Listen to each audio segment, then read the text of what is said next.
Hello, and welcome to another episode of the Breachside Broadcast, home of the finest voxcasting either side of the breach.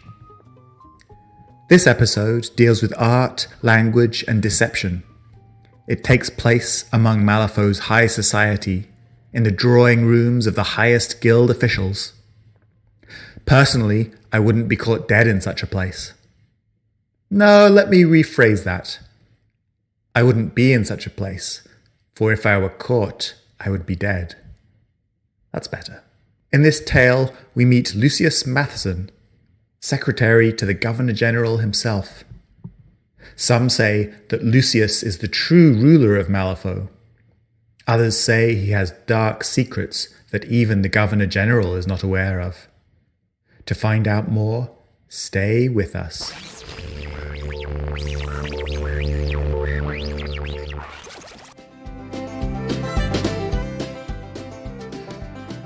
This episode of the Breachside Broadcast is brought to you by Nicolo's Fine Art. Are you more important than most people? Do you dream of staring down on your ancestors and frightening your grandchildren long after you're dead? Then why not immortalise yourself with an oil painting by a true master of the form? Nicolo is available for portrait sessions at your location or at his studio. Many of the richest, most powerful people in Malifaux have sat for Nicolo. As a client, you'll join this illustrious group and live forever on the canvas.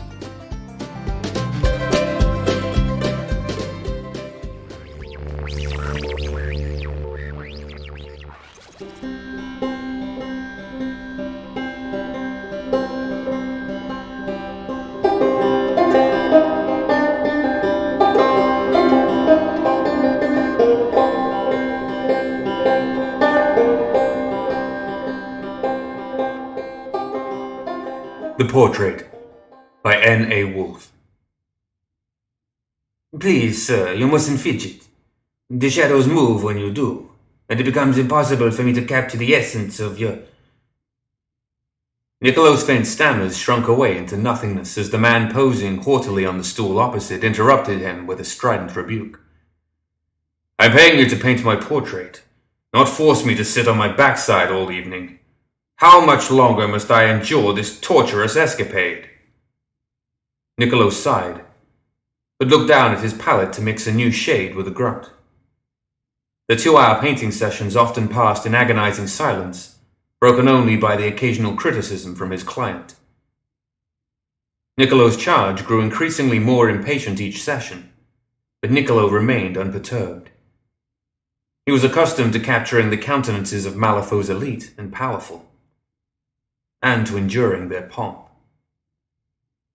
The extravagance of the foyer he had come to know so well over the past few weeks was not lost upon Nicolo, but it no longer registered to him as deeply. It was the same in every property downtown. The lavish oaken paneling, the crimson silk carpets from the 3 kingdoms, and the burnished brass lamps dripping with fragrant lavender wax. All were so agonizingly institutionalized that they failed to provoke even the slightest reaction from him anymore. Their inviting hearths, smouldering with the warmth of soulstone-powered flames, simply swirled around him as a meaningless, colorless distraction. What mattered most was always the portrait. For Nicolo had a gift. After he crossed the breach, Nicolo could see what other painters could not. In his perception, each person always had an aura, a shimmering haze of color that was almost imperceptible, but very, very real. When he used that color as a shade for the tones in their portraits, the portrait would become spectacularly beautiful, almost alive. Were you paying attention to anything I just said? The man barked before standing up and taking off his coat with a shrug. We're done for the evening. Thank you, sir, Nicolo offered with a grimace, picking up his brushes and paints before giving a brief bow. What do you think of the work thus far? I think I captured your spirit nicely. He was not entirely truthful. Had he been, the portrait would have been painted a decaying grey to match the dull aura which only he could see. He turned the canvas toward his client hesitantly. It is quite magnificent, as expected. He has no idea. Why else do you think I'm paying you? Good night. He gesticulated towards the door with a foreboding finger. Niccolo showed himself out. The crimson wallpaper in the shadowy vestibule was patterned with pale white frills, palmettes, and fleur-de-lis. The bright colors and designs passed from his memory like a dying dream. He had seen too much like it before. 3 authoritative knocks rang through the entryway, shattering the meek silence. Niccolo paused before opening the door hesitantly, only to come face to face with a diamond-shaped burnished golden mask with glowing emerald green eye slits. A white-gloved hand pushed him aside brusquely with surprising strength. Niccolo was knocked to the floor as the masked man entered the vestibule with a retinue of 2 attendants wearing death-grey coats. Their well-cobbled boots shone smugly in the pale candlelight, while their elegant boater hats glimmered with badges of office.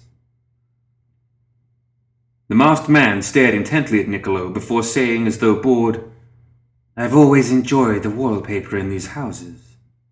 Don't you?" His voice was predatory, spidery and soft, yet authoritative and domineering. It threatened violence in every well-defined syllable, reminding Niccolo of the sound vipers made when slithering through tall grass. Upon catching sight of the visitor, Niccolo's client immediately arose from his armchair with a stammer of surprise. "Secretary Matheson," he began weakly, "to what do I owe the pleasure of your company at such a late hour? May I offer you a drink? I have brandy or mulled wine or—" The masked man cut him off curtly with a gesture. Silence fell like the shadow of a coming storm. "You know why I'm here, Herman." Still in the vestibule, Niccolo was mesmerized by the gravitas of the secretary's every silky word. Herman's voice was trembling. Even from the other room, Niccolo could hear the nervous patter of his cobbled shoes muffled by the fine oriental rug before the hearth. "I don't know what you mean," he stammered. "Oh, I'm afraid you do." The masked man gave a short chuckle before saying, "Have a seat. My associate, Mr. Birmingham, has evidence tying you to the embezzlement of guild scrip from the governor's treasury." The secretary cast a sideways, imperious glance at one of his retinue. One of Lucius' attendants stepped forward with a toothy smile, pointing his cane straight at Herman with a flourish. His voice was high-pitched and sing-song. To Niccolo, it almost seemed like a squeal of contempt. "Do you honestly think we wouldn't notice as hundreds of thousands worth of scrip went missing after being registered as miscellaneous charges from your department?" The secretary crossed his legs dispassionately, and cocking his masked glance mockingly to one side, laid half of his gilded countenance to rest in his hand. He began strumming his masked cheek with long, spidery fingers. It was as if the entire meeting was an exercise to him, pedantic and mundane. Niccolo heard the sound of ruffled pages as Birmingham pulled out his notebook. He began to read in a shrilled voice. "Testimony from your assistant, Marshal Walters, given April the 29th. He stated the following. I was coerced by Herman to alter the miscellaneous expenses in the treasury account books to increase the amounts of scrip allocated to each line item. Miscellaneous expenses would not cost all the allocated scrip. The remainder went into Herman's pocket. Herman said that if I refused to participate and log the books accordingly, he would make my daughter disappear." "What is this nonsense?" Herman shouted. "I believe," Birmingham offered with a jeer, "that this is a clear incidence of embezzlement, which is a felony under the Lex Pecuniae, paragraph C, subclause 73, punishment—" Herman's knuckles were gripping the arms of his chair. "Death." "He's lying," Herman interjected sheepishly, standing up violently. "Marshal Walters was a disobedient oaf who harbored a grudge against me. His testimony is fallacious and cannot be verified with—" "Oh," chirped Birmingham delightedly, "but it can. Now sit down. Birmingham's simpering tone transformed into a manic bark. Your chief of staff, Matthew Monastis, offered me evidence on April the 30th, saying that Mr. Walters came to him in the late hours of the previous evening, seeking advice after you made your proposition. In turn, Mr. Monastis then spoke with Minister Melius from the Guild's Internal Affairs Investigation Unit, which has been watching your movements for the past few months, ever since they noticed the continued misappropriation of Guild funds within your department. They concluded early this morning that the evidence was strong enough for a conviction. He cackled and returned his notebook to his coat pocket, with an exaggerated flourish before twirling his cane excitedly in one hand. Lies! Damn lies! Herman was sweating profusely now, beside himself and writhing in his seat. Please, you haven't let me finish, chuckled Birmingham. You haven't heard everything. As they say, always listen to your lawyer. Nobody says that. Well, I just did. Now, if you continue to interrupt me, I'll have to restrain you, he said nastily. His companion, who previously sat motionless on the couch next to the secretary, rose menacingly. Herman fell silent. Now, where were we? Ah, yes. Not only did you violate the Lex Pecuniae under the paragraph C, subclause 73, but you also threatened a fellow high-ranking guild officer with familial harm. He giggled at this nonsensically, before continuing. Specifically, the disappearance of his daughter, which we interpret as a threat of premeditated murder. He gave a mock sigh before changing tack at lightning speed and saying with glee, This is a violation of the ius paedos under the Statute of Civilian Protection, Clause 14, Subclause 3, Alpha. Punishment? Herman gave a sharp intake of breath. Also, death. Herman, have you anything to say in your defense?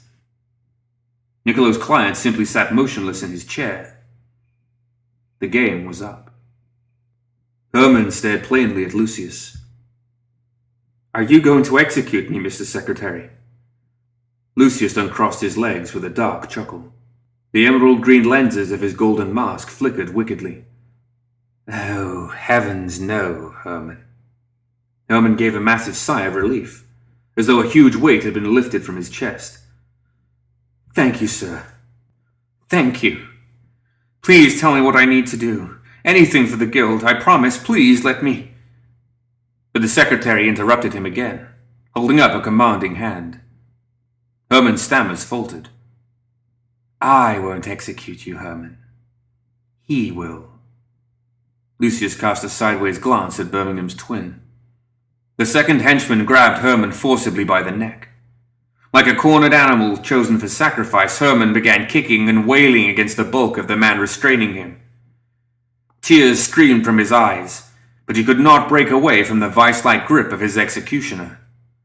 Nicolo's stomach sank. He couldn't bear to watch or listen, but he couldn't look away or cover his ears. Herman was forced closer and closer to the dancing remnant flames of his own hearth in agonizing slowness. At last he gave in and struggled no longer. The henchman buried his head deep in the burning coals and held it there. Nicolo would never forget the screaming and the smell of smoking flesh. It went on for almost an entire minute. All the while the secretary sat on the couch calmly, twiddling his fingers idly as he listened to Herman's death throes, as though savoring a fine symphony.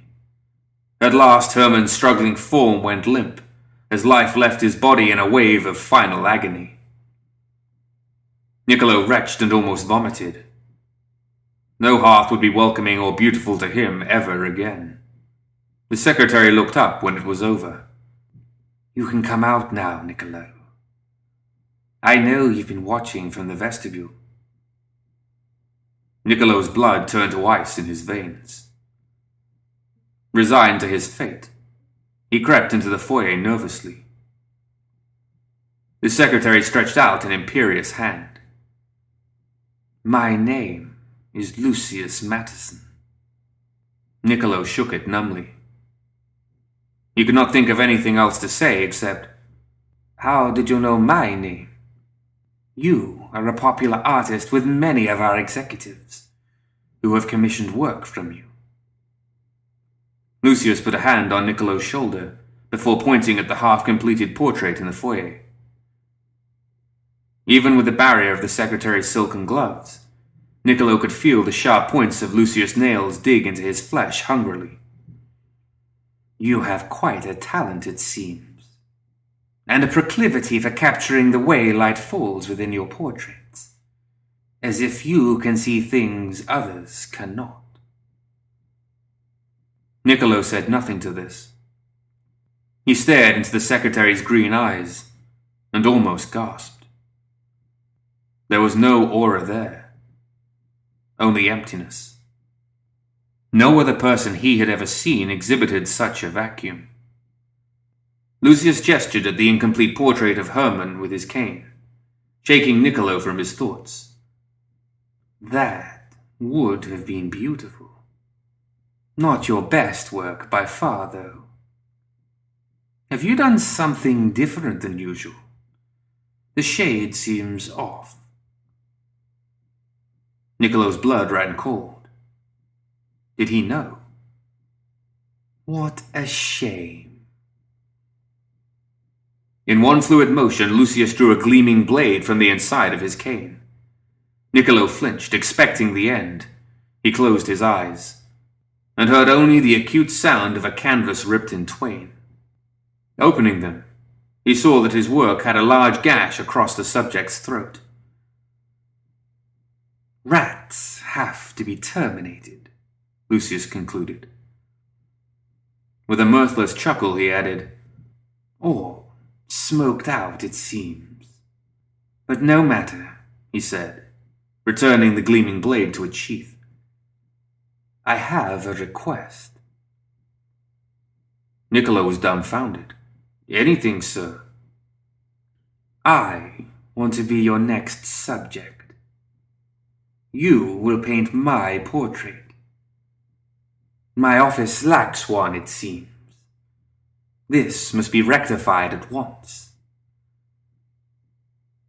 With a gulp, and at a total loss for words, Nicolo said, "It would be an honor, Secretary Matheson." He bowed his head. "Quite," Lucius replied. "My office in the Guild Enclave, tomorrow evening at 8. It will be your finest masterpiece to date, I think. Yes, Mr. Secretary. Do show up, or I may change my mind about whether or not I should exterminate you, too." He turned his back to Nicolo, and before beckoning to his retinue, warned, "Paint exactly what you see this time. Nothing more, nothing less, painter." As Lucius exited through the vestibule, with his two cronies in tow, he ran into the maid, who had rushed down after she heard the commotion. With a coy nod, Lucius looked her straight in the eyes and said, "To the drawing room. There's a mess that needs cleaning."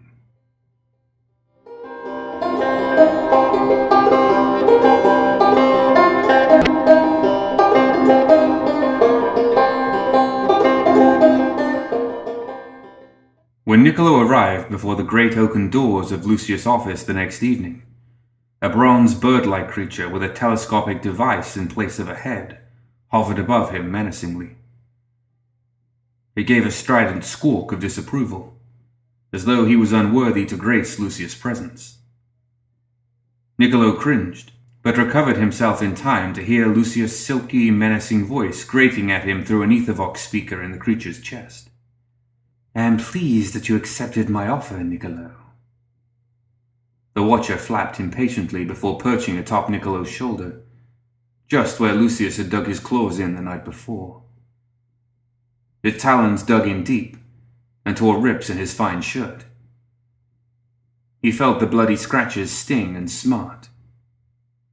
The office door swung open with a mechanical hiss, a puff of steam, and the clicking of gears. Nicolo's heart almost stopped. The space was massive, but it was also empty. A lone antique desk with a single flickering lamp stood proudly in the center. The most rigid chair Nicolo had ever seen, made of a hard, gnarled wood of different shades, was parked neatly behind it. The vast space of the entire room dwarfed these sole pieces of furniture. They stood arrogantly in the center of the room, unabashed and impervious to their own presence. The desk faced one of the largest windows Niccolo had ever seen. It had an elegant view of the square downtown. Niccolo could see the lights glimmering from the Star Theater a few blocks away. The window itself was curved to fit the natural shape of the office. It was so wide that it offered an almost panoramic view of the main street. Lucius sat in his chair patiently, drumming his fingers on the desk. He did not so much as look at Niccolo, but said, "What do you think?" Niccolo paused, choosing his words carefully. "It's beautiful, sir. I had no idea this room was here. Surely it can be seen from the outside." "It's enchanted. This window looks like a brick wall to the untrained eye." "It's not what I expected," concluded Niccolo. "And what was it that you expected?" "Well," stuttered Niccolo feebly, cursing himself for not having chosen his words more carefully. "I thought of bookshelves, red carpeting, and a hearth at the very least. This resembles none of the studies of some of the subjects I have painted over the past few years.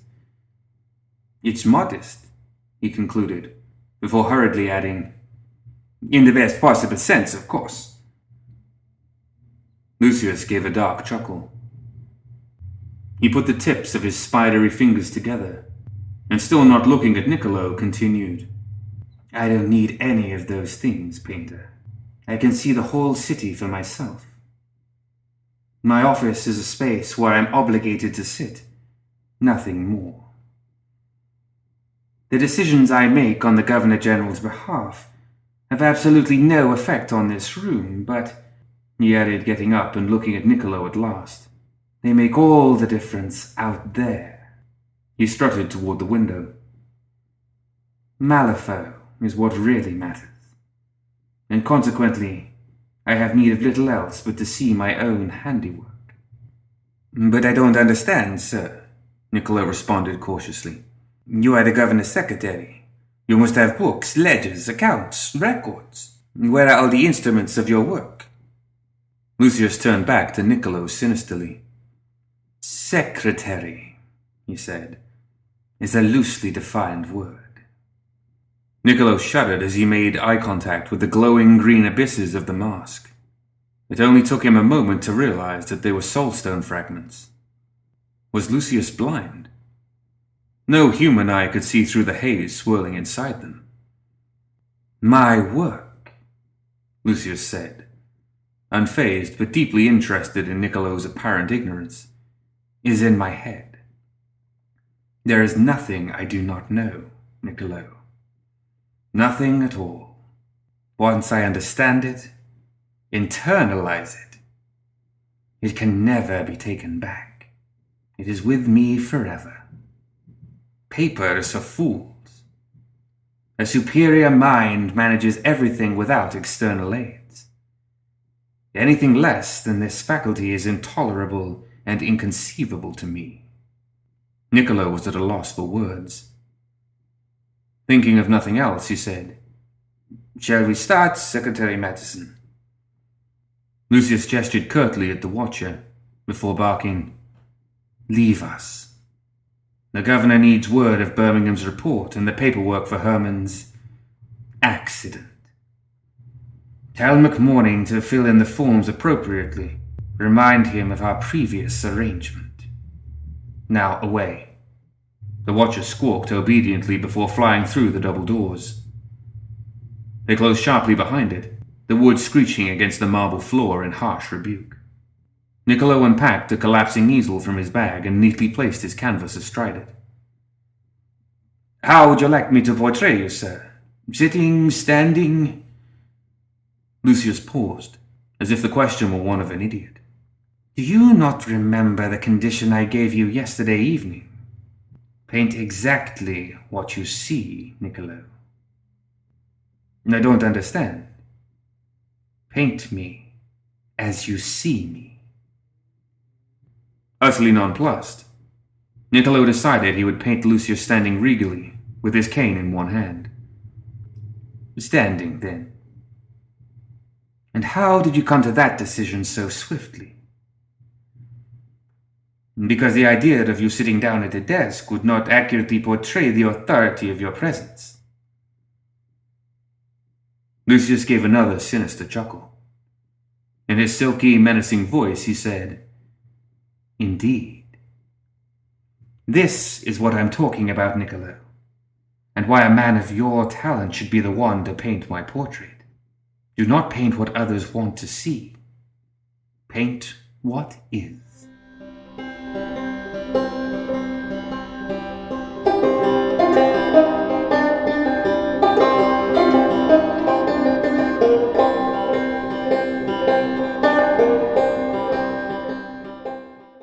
The first hour passed in silence. Lucius stood regally in front of the window, balanced on his cane. The lenses of his mask glimmered mockingly as Niccolo struggled agonizingly to capture the arrogance, the conceit, the intellect, the authority, everything, in one pose. Lucius was the first to break the silence. "Tell me of Genoa, Niccolo." "Genoa? Why?" "Because you are from there." How could he possibly? "I know you're from Genoa, because your shoes are made by Carmen Disferenza, a cobbler who is renowned for her fine craftsmanship, yet to be replicated elsewhere." It's a shame she perished. Niccolo's blood went ice cold. "You don't know that for certain, How?" "Because, as I told you, it is my job to know. I do not waste time with books when there is a city out there that is mine to govern. Genoa has changed, Mr. Secretary. It hasn't been the same since—" He stopped abruptly again. "You do not need to remind me that the guild sacked your city, Niccolo. I was there during the takeover. The people fought bravely. But when they continually refused to submit to guild jurisdiction following the Black Powder Wars and the reassertion of guild control, the situation was unacceptable to us. Well then, you know the city lies in ruin. Her people, their spirit is broken. They will never be the same. Never. The guild watches over them, but it is a dynamic of power. A relationship of necessity void of mutual respect or trust. Is that why you're here, Niccolo?" "You already know. It's your job to know," Niccolo said.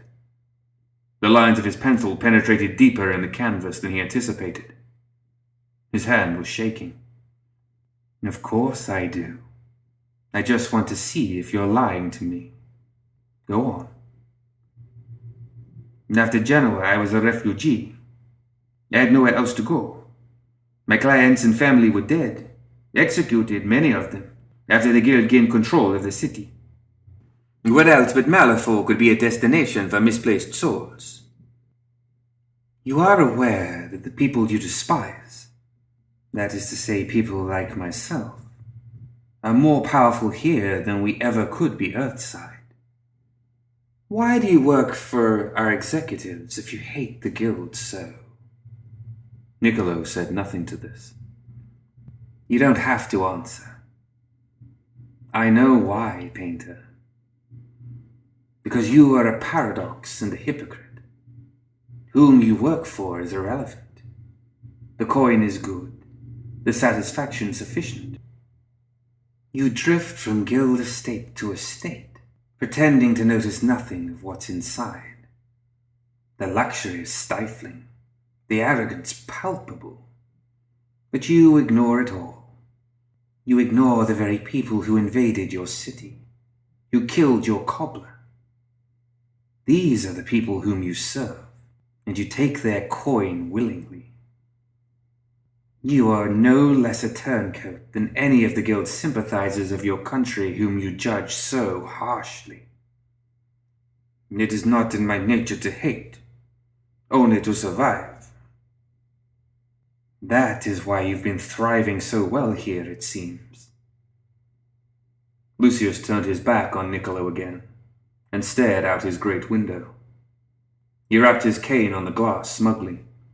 The people earthside talk of heaven and hell, but there is no paradise or inferno, no matter how vividly your Dante might describe one. Only a purgatory of misery, deceit, and misplaced senses of righteousness that are too deeply internalized for humans to realize that they are just as bad as the forces they seek to destroy. Malifaux is only about survival. And I had heard that it didn't always used to be like that. Oh. What do you know of Malifaux, refugee? That there were beings here before we were. Lucius turned abruptly to face Niccolo now. He walked very slowly towards him, cane in hand. And what do you know of these beings? You call them the Neverborn. Yes, I suppose they are called that. They were here before the breach opened. We are usurpers to them, who entered their land, took their resources, the soulstones. They want to see us leave. There are times when I can hardly blame them. Niccolo took a deep breath before offering a sigh and returning to his sketch. He had to choose his words more carefully. He was only half focused on the art, and Lucius' immediate interest in the mysterious Neverborn intrigued him. What did the secretary know? From the way you speak of them, Lucius said coyly, it seems that in fact you know very little. Tell me more. I'm intrigued. You know my story already, and it is a waste of time for me to repeat what you already know. A casual discussion of the very force that seeks to destroy you to pass the tedium. Enchanting. Where should we begin? Lucius tapped his cane on the ground. Niccolo thought carefully, scratching his chin. Their language. I want to know about their language. And why would you assume that I know anything about that, Painter? It's the job of academics to know. Are you saying you don't know then? Have you learned nothing? I asked only why you assumed, Lucius snapped. There's nothing I don't know. Some people are not always right, but they are never in doubt.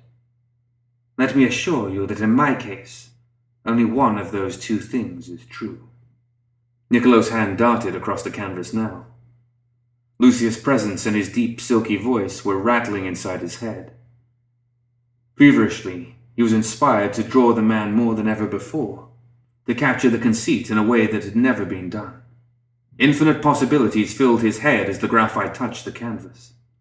The form of Lucis Matheson began to materialize more quickly, sinister, menacing, and swirling in the scrolls of his strokes. Their language is an inflected one. It's tonal? Niccolo asked between frantic scribbles. A common misconception. Inflected in this context merely means the endings of its words change. Describe it to me. You were educated in Genoa, were you not? You would know the language of the Romani in that case. Think of these two languages, that of the Romani and that of the Neverborn, as existing under a similar set of rules and guidelines. For the Romani, the function of each word in the language is dictated by the suffix. In the language of the Romani, I could say one word around 7 different ways, but depending on the last few letters, it could fulfill a completely different function in the sentence than its 6 companions. The language of the Neverborn is similar. Do you understand? Niccolo nodded. Lucius continued. The language of the Romani has 7 categories, or cases of suffixes. The language of the Neverborn has 10. But that's not what you care about. You really want to know how I know of the Neverborn. What do you think it says about people if their language is nearly impossible for outsiders to learn? if it morphs and shapes, dynamically and organically, to keep the unworthy from understanding. They want nothing to do with humans. Nothing to do with you at all. You speak of the language as though it's alive. Why, of course it is. The language lives and breathes. It is shapeless and labyrinthine. The language seems impossible, Niccolo responded. To untrained humans, yes. Lucius' profile was becoming more and more defined on the canvas. Niccolo's preliminary sketch was nearly complete. The lithe image of Lucis Matheson was staring back at him menacingly. Even in black and white, it was suitably unnerving. But the image seemed to flicker in his mind's eye. In one second, the proud form of Lucius would leer back at him. In another, he thought he saw only blank scribbles on a white background. Niccolo shook his head. He was tired. That was all. Tell me of the Neverborn themselves, Niccolo asked. Lucius paused, evidently choosing his words carefully. He turned his back and walked over to his desk. From the top right drawer, he pulled out a light wooden box with an ornate bronze latch. It smelled of pine wood. Have you ever heard of lepidopterology? I don't follow, said Niccolo impatiently. His own sketch was leering at him. The graphite seemed to flicker and move with the flame from the lamp on Lucius' desk. He was being foolish. It's the study of butterflies. Lucius opened the box. The bottom part was hollowed, with a glass pane covering the contents inside. Lucius held up the box, and Niccolo saw 4 dead lilac butterflies nestled inside, preserved beautifully, with their wings suspended in mid-motion by some adhesive Niccolo could not begin to fathom. They looked quite alive. Lucius said, "This was a gift from an acquaintance of mine, a devout lepidopterist who was ironically a friend of the late Herman.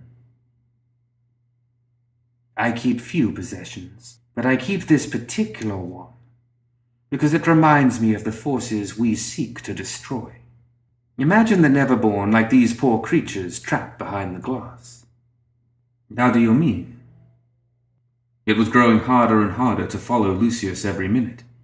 It was as if Niccolo were drowsy. The sketch glared at him in protest, it seemed.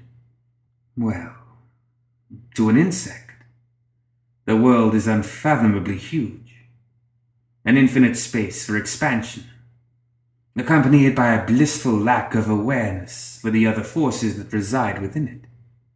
So too was Malifaux for the Neverborn, before humanity entered it. But they say that the Neverborn were oppressed by entities, tyrants." Lucius tapped his cane excitedly on the ground and looked straight at Niccolo as though he'd made a faux pas. Tyrants. Powerful entities. Almost like gods. Beings that rule even the Neverborn. Yes, they are very real. Yet, the Neverborn texts say that the tyrants were overthrown. But back to the analogy. Humanity entered this realm during an era of peace. The Neverborn thrived, like these creatures before someone caught them and dealt with them accordingly for study. He tapped the glass of the box agitatedly. Niccolo noticed that Lucius' voice was growing more urgent. It was still silky and soft, but his tone was ardent. Niccolo asked, "These monsters take many forms. How can they thrive together? I've heard stories of the Nephilim in the Badlands, of sick creatures that look like child's daydreams stalking the streets at night, of doppelgangers and skinwalkers in disguise. They're all so different." Niccolo thought he saw Lucius fidget ever so slightly. His outline seemed to shimmer faintly. Lucius responded snidely. "Isn't it obvious, painter? The Neverborn are powerful, magical beings. Some are uniform entities like the Nephilim. Yet others can be any form they choose. They may look like different horrors, but this is by choice. These entities choose a form that is most pleasing to them alone, either because it matches the psyche of the individual, or because the form is considered terrifying to enemies or rivals within the group. Although each member is independent, and many harbor deep resentment of each other, they are unified at least in their hatred of the human race, I assure you. I think I understand. No, Niccolo, you don't, Lucius replied bitterly. Not until you're like one of those butterflies trapped behind glass with no escape. Niccolo's eyes were growing heavier. He cast a glance at the canvas. His heart nearly stopped. Is something wrong, painter? The form of Lucius, which he had drawn with his own hand, was hideous, distended, and grotesque. Its proportions were all wrong. But how? He thought he'd captured the arrogance, the threat of violence, and the swaggering confidence in a way that no other artist could. But he was staring only at a hazy mess of scribbles, each line as indistinguishable as the next. Sinuous and lithe, each stroke was entwined in a winding tangle of chaos. Niccolo's head grew light. He felt like he was going to faint. Lucius stood up smugly, snatched the canvas, and then gazed at the mess printed atop with a coarse laugh. As I expected, he snorted, and then tossed the canvas aside dispassionately. You ask all these questions about the Neverborn. Let me tell you something else about them. We can't be painted by humans. With Lucius' silky tones assaulting his senses, Niccolo collapsed on the ground. A flaring pain shot up his shoulder like wildfire. He screamed in agony. You know, my watcher seems to have poisoned you. Lucius leant in close before whispering, You see, I asked you to draw what is, not what people want to see. Because you have a unique power, Niccolo. You see with your eyes what everyone else sees. But with your mind, you see truth. This, Lucius gestured haughtily at the canvas, is truth. Niccolo was writhing in pain. Lucius continued, I called you here this evening as a test. I have seen your work. You clearly have some magical talent for painting that defies common skill, because you can capture the spirit and soul of your subject in every work through their auras. Perhaps such an ability graced you when you crossed the breach. I wanted to know if you could depict the real truth when it came to creatures like us. Evidently, you can. My form deceives your eyes, but clearly not your mind. You see one thing, but for reasons that you cannot control, paint another. For is art not just the transference of what the mind perceives onto a canvas? Niccolo began foaming at the mouth. Lucius prodded him lazily with his cane, as though testing a specimen before dissection, continuing, You see us for what we really are by some accident, and your art shows it. You had to be dispatched. What good fortune that our paths crossed last evening. The voice echoed in his head like a violent symphony. Niccolo was becoming numb. Lucius' whispers were ensnaring him utterly. He tried to scream and cry, but couldn't. It was as though his bloodstream was being doused with icy water. The same sense of nihilism, the lack of any color or aura which he'd first experienced when he saw Lucius for the first time, came crashing down upon him again. Niccolo, for someone who can see truth, I'm shocked that you are so blind. How did you think I have such intimate knowledge to answer the questions you asked? I really should thank you for our chat, though. I was simply planning to kill you. Instead, We had a very fruitful discussion. Lucius clapped his hands excitedly with a dark chuckle. For the first time painting a non-human subject, this was a success. This swirling chaos defines us quite nicely. But no matter. People like you, who turn their backs so idly in search of profit, who flee instead of taking responsibility, who end up working for the enemy in their own territory, are the worst of humanity. As I told you, rats have to be terminated, one at a time, to set a few butterflies free. Niccolo was gasping his last. They will see truth. No, said Lucius, raising his cane for a fatal blow. What was it your namesake once said? Men are so simple and so much inclined to obey immediate needs that a deceiver will never lack victims for his deceptions. Human literature is so primitive, but strikingly truthful. Goodbye, Niccolo. You, like the rest of this world soon, will be ours.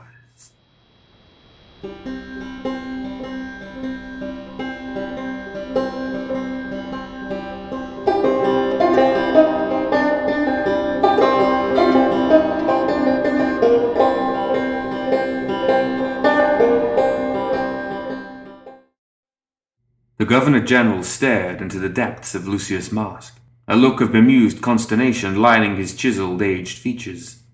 I take it that Herman has been dealt with accordingly. He has been fired, so to speak, yes. Lucius gazed lazily back at him. The Governor-General stood up angrily. The entire city is under damn martial law, but we can't control our own people.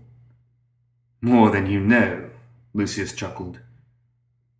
Herman is perhaps only one of several people who are working out of their own interests, and not for the greater good of the guild. They are everywhere, lurking, hiding, and waiting to make you seem like a fool. Lucius, do what you must to rid us of this filth. I give you full authority to enact whatever measures you see fit. Excellent.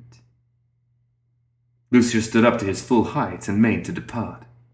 Is there anything else to report, Mr. Matheson? Oh, there's one thing. Lucius snapped his fingers, and with an eager squawk his watcher fluttered into the room, an ornate wooden box nestled in its talons. I want you to have this. The watcher deposited the box on the governor's desk. Inside, trapped behind a clear glass pane, were 5 lilac butterflies. A friend of mine left me this, but as you know, I have little use for material trifles. They're beautiful. Thank you, Lucius. But why the gift? As a reminder, Governor, of how I intend to do the guild justice. He chuckled again. I don't know what to say. Perhaps only that I hope your collection of these may keep growing, I suppose. The last one is especially vibrant. It looks fresher than the other 4. Oh, said Lucius, turning his back to exit the governor's study. Yes, a recent artistic addition of mine. I'm glad you enjoy it. Lucius and the watcher departed, closing the door behind them. Had it not been for the whirling gears and the continued squawking of Lucius' mechanical companion, the Governor-General would have heard a perverse, inhuman cackle from the hallway.